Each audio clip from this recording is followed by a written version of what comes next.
देव कधी चुकीचं करत नाही, फक्त कधी कधी आपल्याला ते समजायला वेळ लागतो. जे घडतं ते सहनशक्ती तपासण्यासाठी नाही, घडवण्यासाठी. आपल्याला आतून त्या वेदना वाटतात, उद्या त्याच वेदनेतून अर्थ सापडतो. तेव्हा समजतं की आपलं असं कोणीतरी आहे, जी या सगळ्यांशी लढण्याची ताकद देतं. ते म्हणजे स्वामी समर्थ. स्वामी म्हणतात, दुसऱ्याच्या ताटातलं हिसकावून खाण्यात एखाद्याला आपली क्षण वाटू शकते, तर कोणाला आपल्या ताटातल्या दुसऱ्याच्या तोंडात भरवण्यास समाधान वाटते. हा खेळ संसार, समज आणि मानसिकतेचा आहे.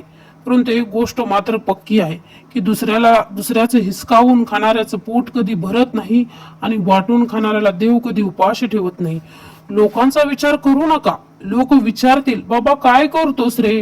हे म्हणून नाही की त्यांना खरंच काळजी आहे, हे फक्त तुझी औकात किती आहे ते कळावं.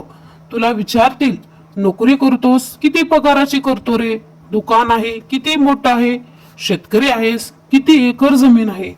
सरकारी परीक्षा देतोस, अजून किती वर्ष? आणि जेव्हा त्यांना तुमची खरी परिस्थिती कळेल तेव्हा खोटं समाधान देतील आणि मनातून खुश होऊन निघून जातील. शांत बसून एक, मन शांत होईल.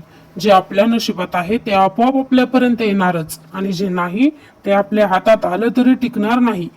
तुमच्याबद्दल वाईट विचार करणाऱ्या लोकांपासून लांब राहा. प्रगती तर होईलच, पण मन समाधानी राहील. तुमची मेहनत कधी वाया जाणार नाही. ती एक दिवस फळ देतेच. फक्त धीर ठेव आणि हार मानू नकोस, कारण जिंकणारे लढतात शेवटपर्यंत.